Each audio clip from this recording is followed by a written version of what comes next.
Hey guys, and welcome to the Working Money Channel. So after yesterday's dump, we're starting to see that XRP is basing in this 30-cent range. So this is XRP on the hourly, and guys, as you can see here, just going to zoom out a little so you can see it's retracing here.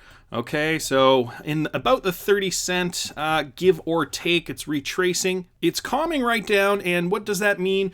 Will it go up after this? Well, historically, we've tend to see that it does move in the opposite direction after retracing. So, and 30 cents is also a psychological barrier for XRP. A lot of people think anything under 30 cents, so even if it's at 29, 29.9, 29.8, something like that, people will buy because it's a good deal. And yes, I would agree, it is a good deal. Guys, this is not financial advice. You do what you want with your money. I'm just telling you what I'm doing. So let's keep an eye on this and see how it goes. Ripple's Q1 sales account for 0.32% of XRP's global volume, reveals report.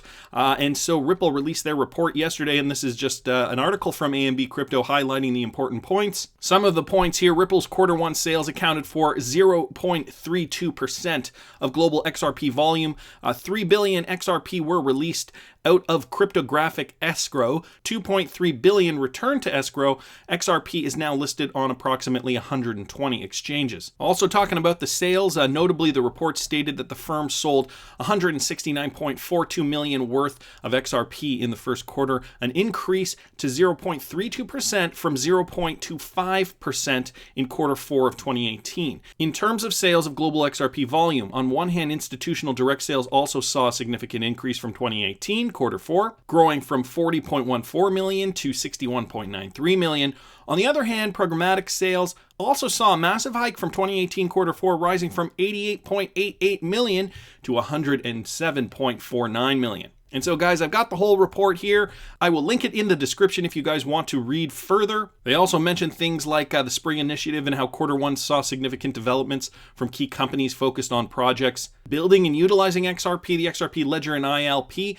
These companies which Spring invested in and supports are some of the companies we've talked about in some of these videos. And so an interesting snapshot of what Ripple's doing, XRP progress, and developing the ecosystem. Guys, this is what's the main. I know you're focused on the price, and of course the price is important to all of us, but really it's the ecosystem. Seeing these gains, seeing these leaps ahead within the ecosystem, the XRP ecosystem, within RippleNet, signing on more banks, right? All that stuff is part and parcel to how XRP will gain value in the future, and is the reason why we're holding XRP.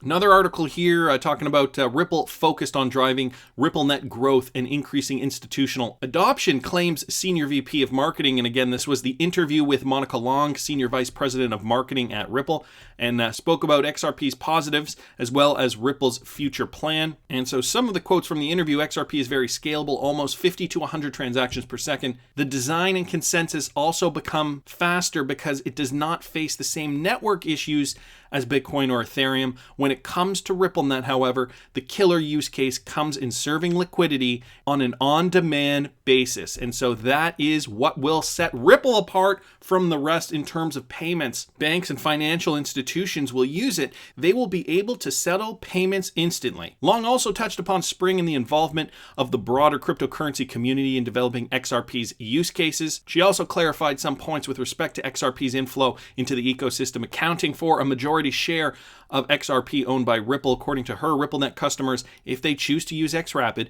which makes use of the XRP liquidity, don't have to hold XRP to conduct processes. Hedge funds and other market makers provide that that's supposed to say XRP. That XRP and the liquidity is through cryptocurrency exchanges. We do sell over the counter to credit institutions. So guys, again, taking that liability out of the financial institutions' laps and leaving it with hedge funds and other market makers who will be using XRP and trading it to whoever needs it on an on-demand basis from exchanges. This is why we hold XRP. If it is in demand, the price will go up. Something that people will require and desire will inevitably cost more than something that people will not need to use. It's a classic example of supply and demand, guys. So I know the market's not looking great right now, and I know we're seeing XRP in the dumps. Let's just go to the daily chart real quick. But you got to remember that the future prognosis is looking quite positive.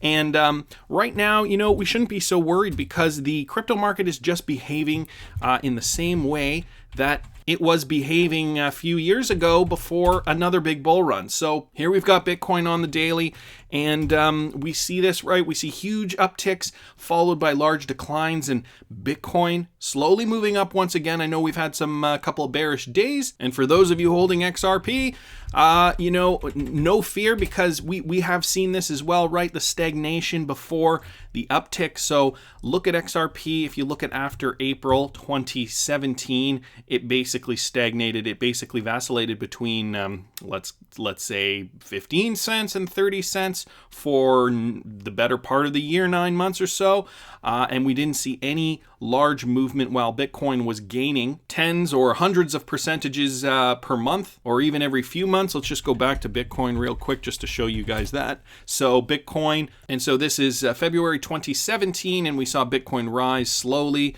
Higher gains. I showed this in another video this week, and then finally the uptick. So sometimes it takes these alts a little bit of time to catch up with the trend. Nevertheless, cryptocurrency slays cash and cards as lunch money in IMF Twitter poll. And the IMF put out a Twitter poll, and we know these polls are just for fun, right? But 56% of people think we'll be using cryptocurrency to pay for lunch in 5 years, according to a Twitter poll by the International Monetary Fund. And cryptocurrency killed in this poll. It says up here, while Twitter polls aren't exactly scientific, they're a fair gauge of public opinion, especially when conducted by a reputable institution like the IMF. With 37,660 votes, there's a clear demand for a future built on mainstream crypto payments. It comes as the IMF adopts an increasingly open approach to digital currencies, and we've heard this before from Christine Lagarde, open to digital currencies, and she even stated that cryptocurrencies will be shaking the market. We also know that Christine Lagarde and the IMF have ties to Ripple, and this is just a group photo with the IMF and some of their board members. There's Brad Garlinghouse to the side here. And so this all just points to positive signs, guys. The future is looking bright for cryptocurrencies, I think for XRP in particular. And this too, cryptocurrencies won't die in 10 years, but Bitcoin will be overtaken, says a Europoll. So a majority of Europeans believe cryptocurrencies will still be around in 10 years' time, according to new data. A survey by Bitflyer Europe, a regulated crypto exchange which polled 10,000 individuals in 10 European countries, revealed that 63% believe in the staying power of digital currencies. However, Europeans are less confident about Bitcoin. While 63% think cryptocurrencies will survive the next decade, only 55% think that Bitcoin will still be around. And so that's a little pessimistic. I mean, I think Bitcoin will still be around, but I don't think that it'll be used for payments. It's funny, the majority of all these countries believe in cryptocurrencies, even France, who they say is pessimistic France, I think they mentioned in the article. But the numbers are in the majority, the lowest being 55%.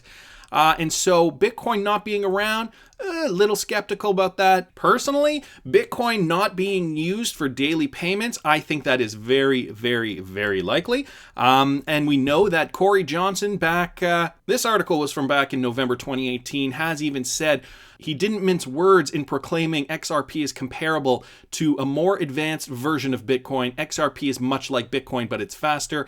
Its network is more scalable, and its transaction fees are negligible. In his own coined expression, Corey referred to XRP as Bitcoin 2.0. In a recent tweet, Corey even took issue with Bitcoin's alleged carbon emissions in mining operations and its massive power consumption. Since there's no XRP mining, the crypto excels better than Bitcoin in that respect, and not just that respect, so many respects. We've talked about this ad nauseum, and I think the world is coming to realize that XRP is going to be the future standard. Christine Lagarde keeping it close to the vest, but I have a feeling something's going on with the IMF. Not just them, but the rest of the world. All these central banks partnering with Ripple, using Ripple technology. And who said it? I think it was from that Bob Way interview where he stated something along the lines of, and I'm sure you guys will correct me in the comments if I get this wrong, but he said something like, the game will have been won when we no longer have to talk about using, was it XRP or cryptocurrency for payments, something along those lines. It's when it becomes part of our normal life that this will be the time when we know we've won the game. Anyways, that's just my opinion, but I want to hear what you guys think. Please subscribe to the channel if you haven't already. Like the video if you like the content I'm providing. I always love hearing your comments. See you in the next one, guys.